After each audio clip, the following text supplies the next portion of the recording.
Welcome to GV news. విద్యార్థుల fee బకాయిలు 8,500 కోట్లు విడుదల చేయాలని హైదరాబాద్ లో పెద్ద ఎత్తున ర్యాలీ నిర్వహించడం జరిగింది.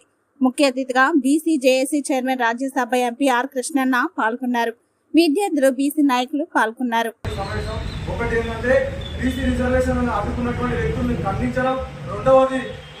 మున్సిపల్ ఎలక్షన్ కావచ్చు, కార్పొరేట్ ఎలక్షన్ కావచ్చు, బీసీ అభ్యర్థులను గెలిపించుకోవడం.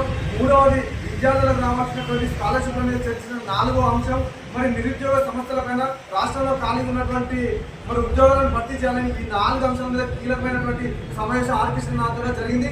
ఈ ప్రభుత్వానికి ఏ మాత్రం సిగ్గు శరం ఉన్నా టీఆర్ఎస్ పార్టీ, కాంగ్రెస్ పార్టీ రెండు భార్యాభర్తలు లాంటి పార్టీలు పొద్దుదాకా కొట్టుకుంటే నైట్ ఒకటే ఈ రంగ పార్టీలు. ఈ పార్టీలకు తప్పకుండా బుద్ధి చెప్పే వ్యవస్థ వస్తుంది. ఎందుకంటే బీసీ రిజర్వేషన్లని నోటి కాడుకొచ్చినటువంటి ముద్దలు లాక్కున్నటువంటి మాధవరెడ్డికి ఏ విధంగా ఈ బీఆర్ఎస్ పార్టీ సపోర్ట్ చేసి వాళ్ళ పార్టీ టికెట్ ఏ విధంగా ఇచ్చిందో చెప్పాలి. లేకుంటే ముక్కు నేలకు రాసి తలదించుకొని టీఆర్ఎస్ పార్టీ రాష్ట్రం నుంచి వెళ్ళిపోవాలి. ఎందుకంటే